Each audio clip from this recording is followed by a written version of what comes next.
आज मैं आपको आरबीआई के कुछ इंटरेस्टिंग फैक्ट्स के बारे में बताती हूँ। हे फ्रेंड्स, मैं हूँ जिंकल और आप सभी का स्वागत है Honey T with money tree के एक नए एपिसोड में।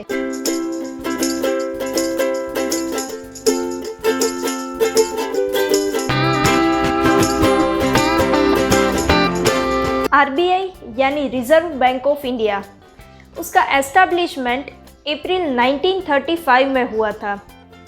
उस टाइम पे आरबीआई के लगभग सभी शेयरों का जो मैनेजमेंट है वो प्राइवेट सेक्टर के हाथों में था।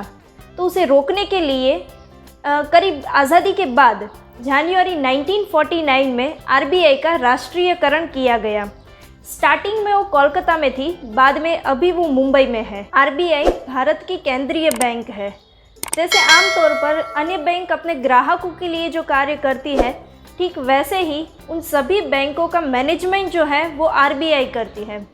इसीलिए आरबीआई को बैंकर्स बैंक यानी कि बैंकों का बैंक भी कहा जाता है। चलिए अब मैं आपको आरबीआई के कुछ ऑब्जेक्टिव्स, फंक्शंस के बारे में बताती हूँ कि आरबीआई काम कैसे करता है। सबसे पहले तो हम सबको मालूम है कि आरबीआई करेंसी नोट्स इश्यू करता है और रुपये की इंटरनल एंड एक्सटर्नल वैल्यू को स्टेबलाइज करता है।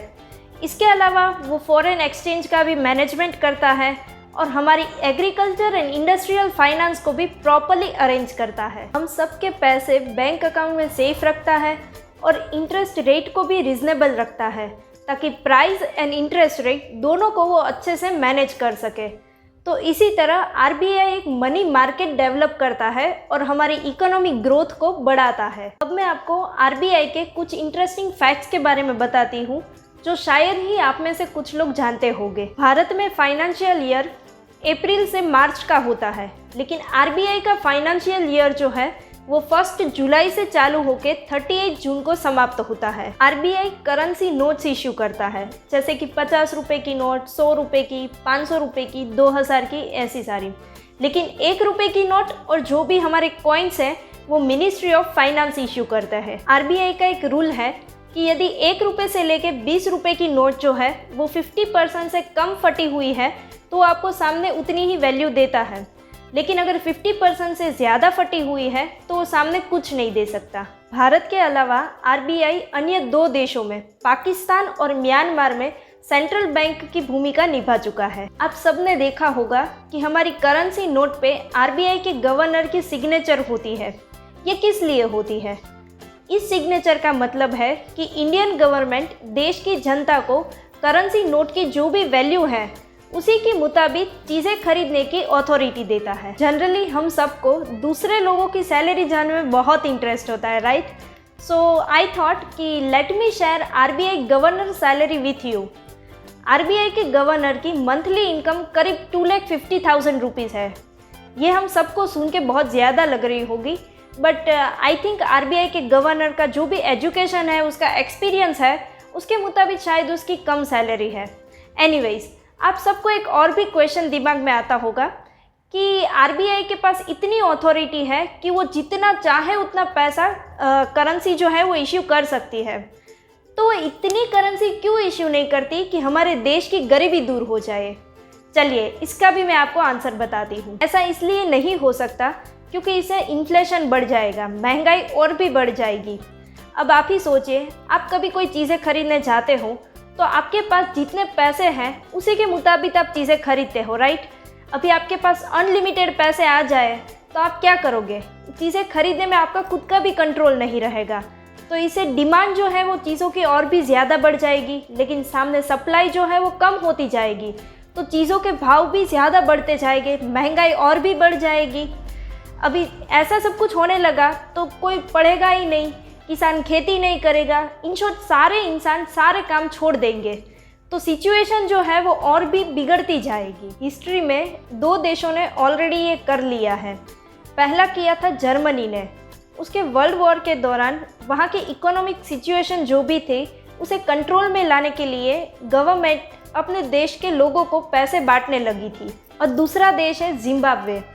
वहाँ पे 2001 में अपने कंट्री की सिचुएशन को कंट्रोल में लाने के लिए सरकार करेंसी इशू करने लगी और लोगों में बांटने लगी।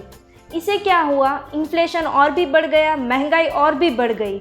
तो इस महंगाई को कंट्रोल में लाने के लिए सरकार $100 मिलियन, 100 बिलियन, यहाँ तक कि $100 ट्रिलियन तक की भी नोट्स जो है वो इश्यू करने लगी।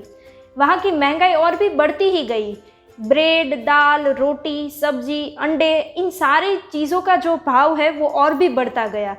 यहाँ तक कि वहाँ पे एक ब्रेड के पैकेट की कीमत जो है वो लोगों को $100 मिलियन चुकानी पड़ती थी। अब आप ही सोचिए वहाँ की सिचुएशन कितनी बिगड़ गई होगी। अब इसका रिज़ल्ट क्या हुआ कि वहाँ की इकोनॉमिक सिचुएशन तो कंट्रोल में नहीं आई, लेकिन उल्टा महंगाई इतनी बढ़ गई तो उसे कंट्रोल में करने के लिए वहाँ की गवर्नमेंट ने ये अनाउंस कर दिया कि यहाँ की करेंसी से लोग कोई भी चीज़ें अब खरीद नहीं पाएंगे, बाहर की करेंसी का इस्तेमाल करके ही उसे चीज़ें लेनी पड़ेगी। अब आप ही सोचिए वहाँ के लोगों के पास पैसे तो ढेर सारे थे, लेकिन कोई मामूली सी चीज़ भी उन पैसों से वो खरीद नहीं पाए। तो आप समझ रहे हो ना, इतने सारे पैसों का क्या मतलब रहा। तो अब ये सवाल होता है कि आखिर आरबीआई जो है वो कितनी लिमिट तक की करेंसी इशू कर सकती है। अब इसके लिए एक एमआरएस रूल है, मिनिमम रिजर्व सिस्टम, कि आरबीआई अपने पास मिनिमम 200 करोड़ रुपए रिजर्व रख सकती है। इसके सामने उसे गोल्ड कॉइन्स और फॉरेन करेंसी को रिजर्व रखना पड़ता है, तब जाके वो 200 करोड़ जो है वो रिलीज़ कर सकती है। इंडिया की जितनी जीडीपी है, यानी कि पूरे साल में जितने भी गुड्स एंड सर्विसेज प्रोड्यूस होते हैं, उतनी ही वैल्यू के बराबर करेंसी जो है वो छापी जा सकती है। इसके लिए इंडियन गवर्नमेंट या फिर अन्य देशों की गवर्नमेंट को ये मालूम होता है, अपनी मोरल ड्यूटी पता है कि वो कितनी लिमिट तक के करेंसी इशू कर सकते हैं। तो ये थी इन्फॉर्मेशन आरबीआई के कुछ इंटरेस्टिंग फैक्ट्स के बारे में। आई होप कि ये वीडियो में आपको बहुत ही मज़ा आया होगा। तो इसी के साथ इस चैनल को सब्सक्राइब करना ना भूलें और इस वीडियो को लाइक एंड शेयर ज़रूर करना। I will meet you on next video. Till the time, bye bye.